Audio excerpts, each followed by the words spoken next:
Welcome back to MTFC TV. Joe this time is Head of Youth Development at Matlock Town, James Holmes. James, first and foremost, how are you today? Great, how are you? Warm, very, very warm. The reason we've got you here today, talk about the fantastic FA Youth Cup results. Yep. Can you tell us your views on what happened? Tell us all about the game. Yeah, brilliant. So a 3-1 win, obviously. It's nice to win. I think it's the first time we've won in the competition since 2019. So it was great to get back to good habits, to winning ways. And I'll be honest, it was a shoestring side, a side that we'd literally put together 2 weeks before the fixture. So there's a lot of uncertainty from a tactical element going in, but I couldn't be prouder of the lads, and they applied themselves and did the club and themselves proud. I spoke to a gentleman who was at the game who said he thought that Matt was on top for a long period. Yep. I know you spent a lot of time on the training pitch working with the lads. Yep. Do you feel that paid dividends for you?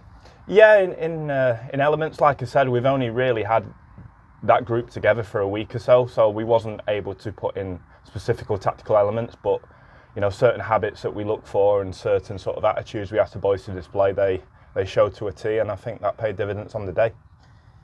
So, 3-1 result.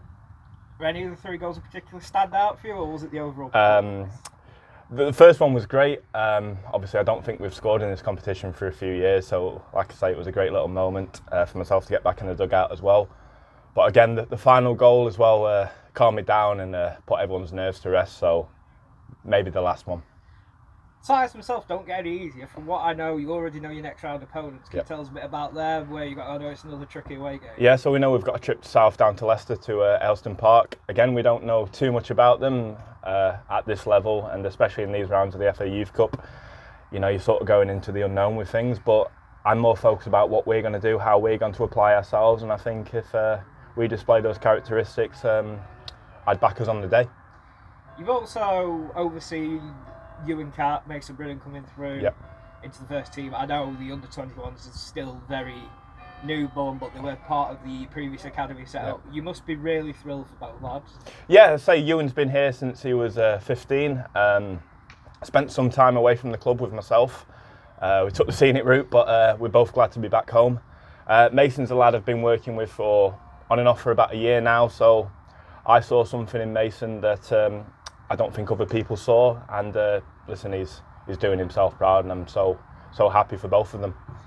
I know as well, when it comes to player recruitment particularly, you've been very adamant that you want to bring in lads from the local area that are established. Have you found working, I know you've worked a lot with Works with Harvey now, how have you found working alongside other clubs in this area? Yeah, listen, it's all about the community. We've said this before, it's not just working one specific club, it's about this whole catchment area, and you know, we want to complement each of those teams. We don't want to conflict or go against anything. So we do encourage our boys to go out and do registrations at the weekend. We've got a lot of our boys playing Step 5, Step 6 football, and in addition to football in the Central Midlands League. So it's great that we can work with those clubs, and we, you know, actively look to continue to work with those clubs. Speaking as well, it's not just yourself, you've also got your coaching staff, which includes first team goalkeeper Miles Wright. Yep. Can you tell us a little about who's helping you behind the scenes? Because I know there's a lot of work that's gone in. Yeah, listen, there's a lot of people who work tirelessly behind the scenes on the board, but from a technical staff point of view, obviously Miles, as you said, Stephen and Liam Murphy from Works with Ivanhoe, Ryan Baldwin as well. So there's many people, Logan Topless, who's been doing a lot with the boys' strength and conditioning. And there's a couple more names who will be joining us in the coming weeks, which I can't disclose at this moment in time. But listen, the system's ever growing, and we'll only bring in staff that will help complement what we look to achieve. I know you're very passionate about bringing through local talent, bringing through young talent as well. Is that something you feel you've had the backing from manager Martin Carruthers? He seems very passionate about that as well. 100%, and like I said, we've had the likes of Mason come through, Ewan come through. Ben Henderson's made appearances pre-season, who was a product of the old academy. So yeah, Martin has given me full backing, full trust, which is absolutely great. A lot of managers at this level tend to look at youth and think they're not ready yet and won't throw them into the deep end. But again, that's the only way they ever get better and improve to play at this level, is to give them exposure. And you know, Martin and Wayne have both been great in assisting me doing that. I know the under-21s and the first team tend to train together quite often.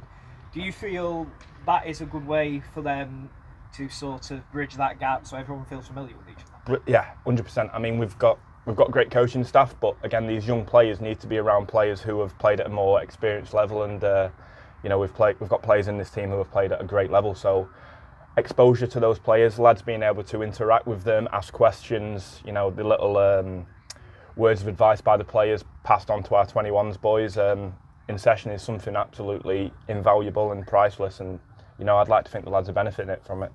Now, to take a slight detour away from the FA Youth Cup, we've got the under-21s, we've got the under-19s. How are things progressing with them, and what's the plans for the future?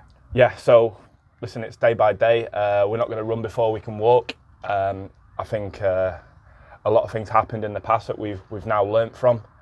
So it's about assessing each situation. But listen, everything we're doing at the moment is positive. We're already seeing fruits bared. We've got a lad who's currently on international duty.